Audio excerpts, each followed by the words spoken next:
मणिपुर में जिस तरह के हालात हैं उसको बताने के लिए कोई लंबा चौड़ा उदाहरण देने की आवश्यकता नहीं है। कल मणिपुर के अंदर वहां की प्रदेश सरकार के एक मंत्री, उनका घर फूंक दिया गया और आज मोदी के मंत्री, केंद्रीय मंत्री, उनका घर फूंक दिया गया। और वही मोदी साहब के मंत्री, उनका बयान अभी आया है 11:40 पर, और मोदी साहब के मंत्री कह रहे हैं कि मणिपुर में कानून व्यवस्था खत्म हो चुकी है। लेकिन मोदी साहब जा रहे हैं अमेरिका। मोदी साहब जो अमेरिका जा रहे हैं, 20 से 25 जून तक अमेरिका में रहेंगे, मिस्र का दौरा करेंगे और भारत के बारे में बताएंगे और भारत के लोगों के बारे में बताएंगे। वहां पर जो है वो 21 तोपों की सलामी नरेंद्र मोदी को दी जाएगी। 21 तोपों की सलामी। यहां पर कौन किसकी तोप चला रहा है? यहां पर आपके मंत्री का घर सुरक्षित नहीं है। यहां पर आपकी जो प्रदेश की सरकार है उसके मंत्री का घर सुरक्षित नहीं है। और लेकिन वहां पर 21 तोपों की सलामी होगी और वहां पर बताएंगे कि देखिए 70 साल में ये नहीं था, ये नहीं था, ये नहीं था। मणिपुर की जो हिंसा है वो रुक नहीं रही है। लगातार हिंसा हो रही मणिपुर के अंदर। 100 से ज्यादा लोगों की मौत हो चुकी है। और मोदी जी कहते हैं रूस का युद्ध, मोदी जी नहीं, उनके समर्थक कहते हैं कि रूस का यूक्रेन का युद्ध रुकवा दिया मोदी ने। भैया, रूस का और यूक्रेन का युद्ध रुकवा सकते हैं तो यहां पर ये मणिपुर की हिंसा क्यों नहीं रुकवा सकते? और ऐसा भी तो कर सकते हैं मोदी जी, ये 20 और 25 को जा रहे हैं, कम से कम कुछ दिन और पहले चले जाएं, ताकि गांव देहात में, देश में लोग ये तो ना पूछेंगे ना कि मोदी जी मणिपुर क्यों नहीं जा रहे हैं। कम से कम एक बहाना ये तो हो जाएगा कि मोदी जी देश में है ही नहीं, वो तो अमेरिका गए हुए हैं भारत का डंका बजाने के लिए। वहां से आएंगे तब देख लेंगे मणिपुर को भी। बहुत गंभीर सवाल है। मणिपुर में इंफाल के अंदर केंद्रीय मंत्री आर.के. रंजन के आवास पर पेट्रोल बम फेंका, आग भी लगाई। इंफाल जो है वो मणिपुर की राजधानी है। राजधानी के अंदर ये हालात हैं। सोचिए जरा इस बात को। और यहां पर जो है उनका बयान आया है अभी 11:40 पर। ये केरल के अंदर है, कोच्चि में।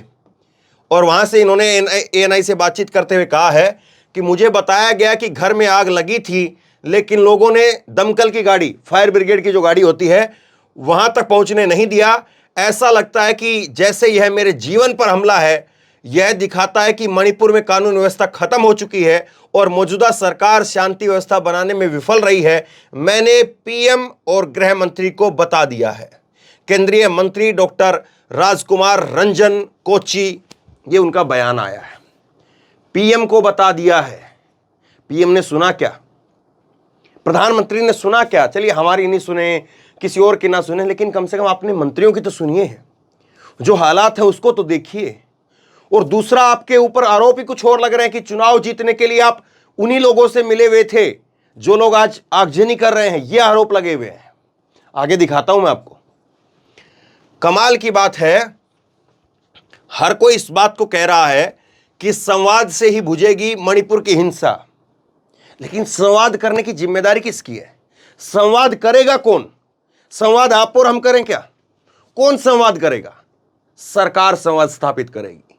दो समुदायों के बीच में कोई झगड़ा है, बाहरी लोग कोई आकर के जो है वो दंगा फसाद कर रहे हैं। कौन लोग हैं? ये कोई 1 दिन 2 दिन 4 दिन की तो बात है नहीं। लेकिन किस तरह से चीजें हो रही है, संवाद का काम सरकार का, लेकिन सरकार क्या कर रही है पता नहीं। दूसरी खबर जो है वो देखिए आप, कल की ही खबर है, 15 जून की कल की खबर है। मणिपुर में फिर भड़की हिंसा, बेकाबू भीड़ ने कैबिनेट मंत्री का सरकारी आवास फूंका, 8 गांवों में आगजनी कर दी गई। 8 गांवों में जो है वो आगजनी कर दी गई। ये जो है वो आज तक की खबर है, कल की खबर है आज तक की। ये कहती है ये खबर, रात 1 बजे कुकी समुदाय के गांवों को घेर लिया, दोनों ओर से घंटों गोलाबारी, आगजनी हुई। मणिपुर में ताजा हिंसा की पूरी कहानी।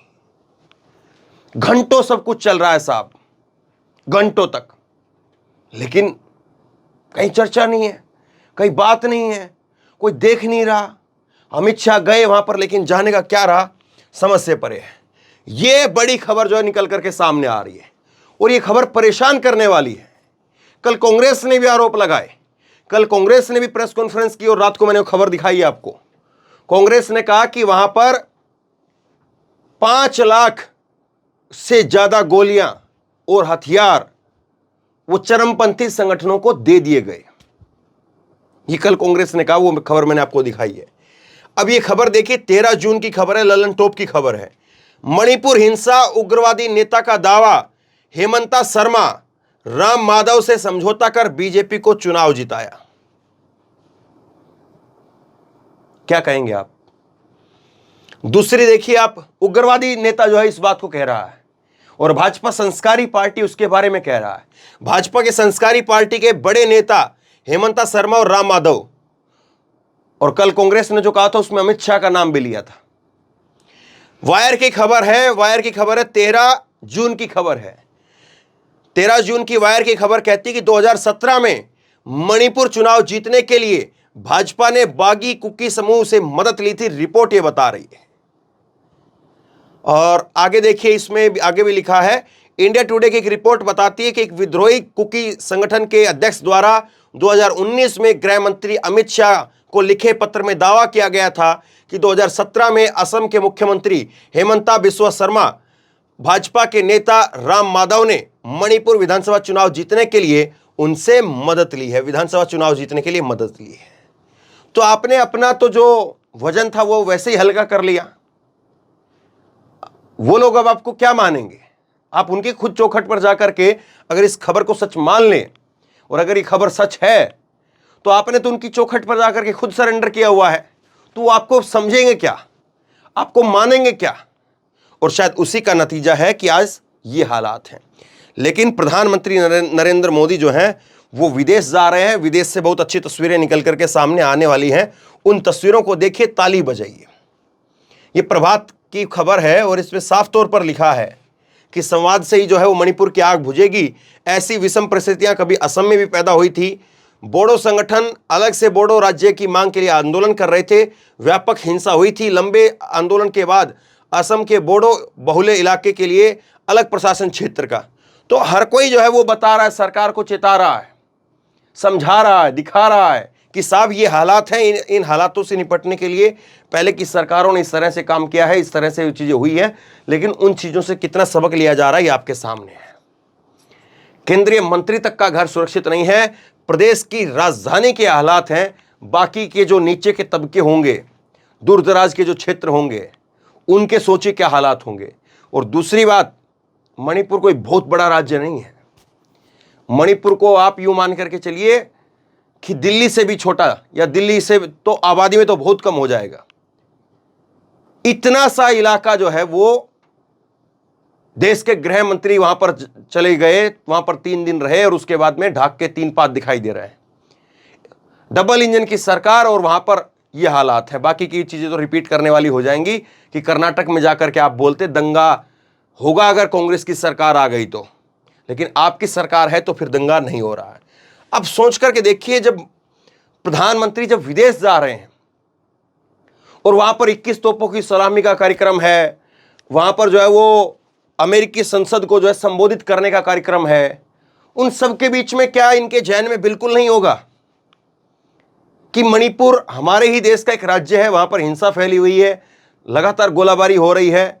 कल ललन टॉप के एक पत्रकार बता रहे थे कि हालात ये हैं कि गाड़ियां लोग जो है चेक कर रहे हैं, और वो गाड़ियां चेक करने वाले भारतीय सेना के लोग नहीं हैं, अपने से जिस इलाके में जिसका दबदबा है वो चेक कर रहा है। तो क्या ये सारी चीजें नरेंद्र मोदी के जहन में नहीं होगी? जब वो वहां पर खड़े होकर के मोदी मोदी कहलवा रहे होंगे, सुन रहे होंगे, खुशी से जो है वो ऐसे ऐसे करके हाथ कर करके फोटो खिंचवा रहे होंगे, तो उनके जहन में कोई बातें नहीं होंगी? क्या उनकी टेलीप्रोम्प्टर के अंदर, जो टेलीप्रोम्प्टर ऐसे पढ़ेंगे तो उनकी टेलीप्रोम्प्टर के अंदर क्या एक भी लाइन निकल करके नहीं आएगी? क्या उनकी आंखें एक बार भी मणिपुर की हिंसा की तरफ नहीं देखती हैं? मणिपुर के लोगों का कसूर क्या है?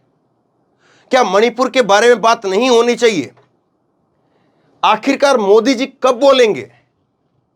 क्या यह सवाल नहीं पूछा जाना चाहिए? आप जवानों की शहादत पर नहीं बोलते हैं, आप जो है वो जब राज्यों के अंदर हिंसा हो रही है, जहां पर आपकी डबल इंजन की सरकारें चल रही है, वहां पर नहीं बोलते हैं, चुनाव के समय पर आप बोल देते हैं, लेकिन अब नहीं बोल रहे हैं। तो आपकी कोई जिम्मेदारी नहीं, आपसे कोई सवाल ना पूछा जाए। ये डॉक्टर मनमोहन की सरकार नहीं है, जैसा आपने कहा था। मनमोहन नहीं, डॉक्टर मनमोहन सिंह जी को मनमोहन सिंह बुलाते थे कि चुप रहने वाले मोनी बाबा है। इस तरह की बातें जो है मनमोहन सिंह के बारे में कहते थे, और कहते थे कि ये डॉक्टर साहब को ही कला आती है बाथरूम के अंदर रेनकोट पहन करके नहाना। ये नरेंद्र मोदी के देश की संसद के अंदर कहे हुए शब्द हैं। नरेंद्र मोदी साहब ने देश के अपने से पूर्व जो प्रधानमंत्री हुए डॉक्टर मनमोहन सिंह, उनके लिए कहा कि डॉक्टर साहब को यह कला आती है कि वो रेनकोट पहन करके बाथरूम के अंदर नहा सकते हैं। आपको यह कला कहां से सीखी कि एक राज्य में हिंसा हो रही है और आप बिल्कुल चुप, बिल्कुल चुप? क्यों आखिरकार देश के प्रधानमंत्री संबोधित नहीं करते हैं? आप मन की बात करते हैं, आप सारी बातें करते हैं, लेकिन वहां पर क्यों नहीं हो रही है? सोचिए जरूर इस बात को। क्या मणिपुर में जो कुछ हो रहा है उसको नजरअंदाज किया जा सकता है? कर्नाटक का चुनाव खत्म हो गया, आपके ऑस्ट्रेलिया जापान की जो यात्रा थी वो खत्म हो गई, अब आप अमेरिका की यात्रा करके आ जाएंगे, लेकिन क्या मणिपुर में जो कुछ हो रहा है उसके बारे में जिम्मेदारी लेना, उसके बारे में बात करना, उसको स्थिति को नॉर्मल करना, सुलझाना, शांति स्थापित करना, ये किसका काम है? या आपका काम केवल ये रह गया कि तालियां बजवाना? सोचिए जरूर इस बात को। शेयर करिए इस खबर को, मणिपुर के लोगों के लिए शेयर करिए। आप क्या सोचते हैं नीचे कमेंट बॉक्स में लिख करके जरूर बताइए। इस तरह की तमाम खबरों के लिए ऑनलाइन न्यूज़ इंडिया को सब्सक्राइब कीजिए, साथ में जो बेल आइकन है घंटी उसको जरूर दबाइए, ताकि जैसे कोई खबर अपलोड करें उसकी नोटिफिकेशन सीधे सबसे पहले आपको मिल सके। धन्यवाद।